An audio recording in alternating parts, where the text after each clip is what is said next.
So it wouldn't be right if we didn't start this video off at the grocery store, right? Again, here we go. I only needed a couple of additional ingredients to make this delicious salsa. Let me tell you guys, if you love Mexican food and you love cooking at home and you just want to DIY something, make your own salsa, make your own tacos, burritos, nachos, whatever it is that you want to make, and just enjoy it. It's going to be amazing. So I went to grab some more tomatoes and some more cilantro because I don't know if you saw my post about the cilantro that I bought previously. I tried to follow all of the keep it fresh directive and put it in a jar with water and cover it with a bag. And honey, let me just tell you, that was a disaster. Okay, guys, I am about to make this delicious salsa. It's going to be amazing. I hope it's going to be amazing. My uncle slightly was not going to give me the recipe, but I challenged him. I said, listen, I'm going to make it on my own and you can taste it and let me know how it is and if I pass the test. So I've got all the ingredients that I think from tasting his salsa and doing some research that I think are in this salsa. It's really not that hard to mess up, but we'll see. So if you do like cilantro, then this recipe is going to be for you because cilantro makes salsa amazing. So I went and I grabbed some Roma tomatoes, cilantro, of course, garlic, a little clove of garlic. You also need some green onions. I almost forgot those, but I bought those earlier and look how great these look. I thought that these were just so pretty. And I know that's weird to say that a vegetable is pretty, but it just is so I love it.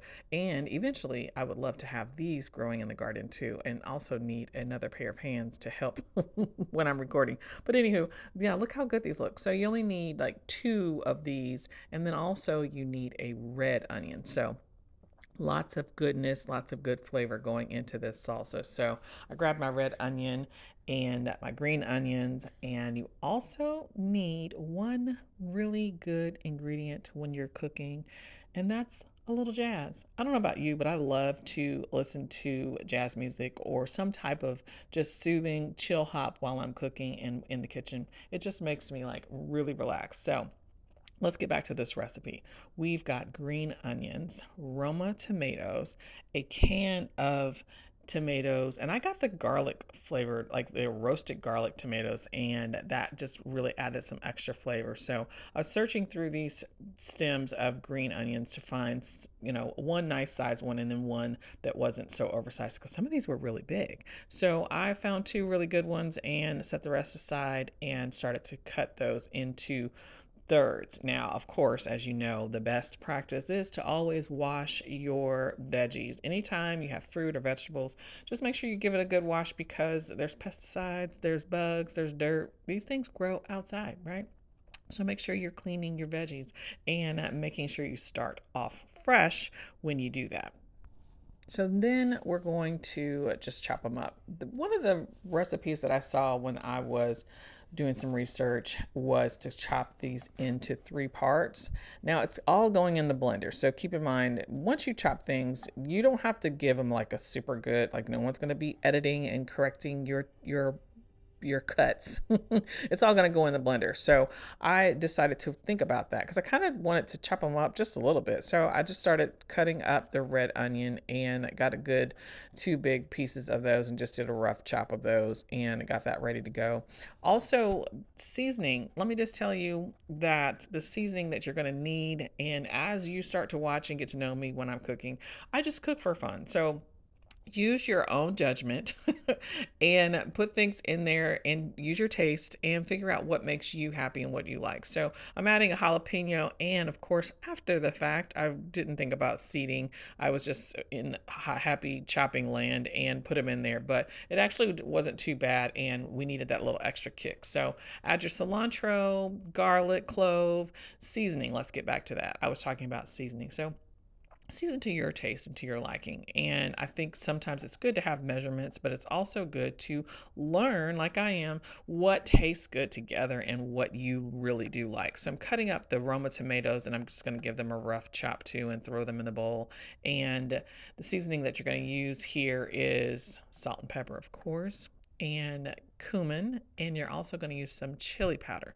Now, we'll tell you that after the fact, once we get all this goodness into the blender, I did add some more like garlic salt and some like sea salt and some crushed black pepper.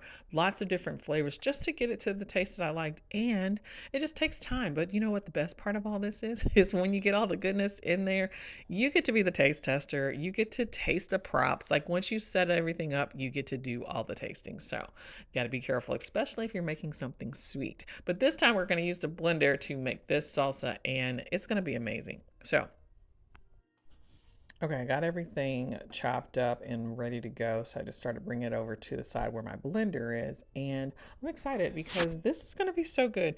I do like a good salsa, like a rough, thick chopped salsa too. Kind of, you know, where you go to the pico de gallo, like where it's just really good chopped tomatoes and onions and cilantro, and you can taste every bite.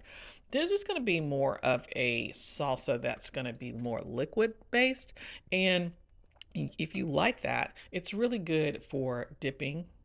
Like when I gave my dad a taste test, you'll hear his results soon, that this is a dipping, this is for dipping, and then it's not necessarily for topping off like pico de gallo is. You can just put that on in your burrito, and you can put the salsa, you can dip your burrito in the salsa too. So let me tell you, I want you guys to try this. Just try it at home. So simple and so easy and fun, especially if you are maybe going to a summer party or to the beach, or you've got a pool in the back. Like it's a great afternoon snack. So I'm adding all of the ingredients. Just put them all in your blender, even the seasons. You're going to add that in there. And like I said, when I first did this first blend, I just put a little bit. I probably needed to put more, but sometimes when you're just shaking and not measuring, you don't want to overdo it. So it's always good to add a little bit because you can't take it out, right? So I did add some lime juice. I wish these were a little bit more juicy, and they were really good. So I did 2 limes eventually. I think I'll just show you 1 lime here, but I got all the juice out, and it was really, lime really makes everything pop, so make sure you add your lime juice. Okay, I think I got everything in there. Let's get the top on here and give it a good blend. So this blender,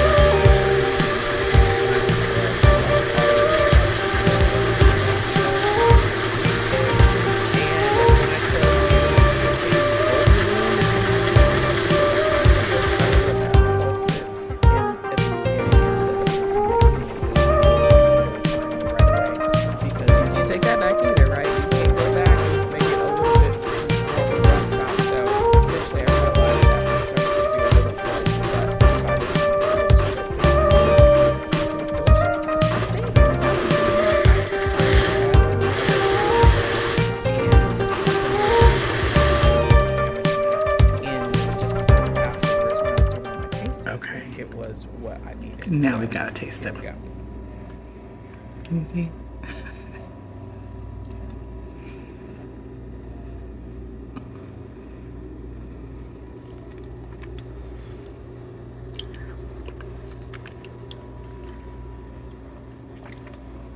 It's good. After doing a self-taste test and sending a sample back to my dad for him to try, I got the results. He said it was good, and I doctored it up just right. So I had to do a little happy dance because, you know, when daddy is happy, everything is happy. So that made me really excited that he gave me the thumbs up for my salsa.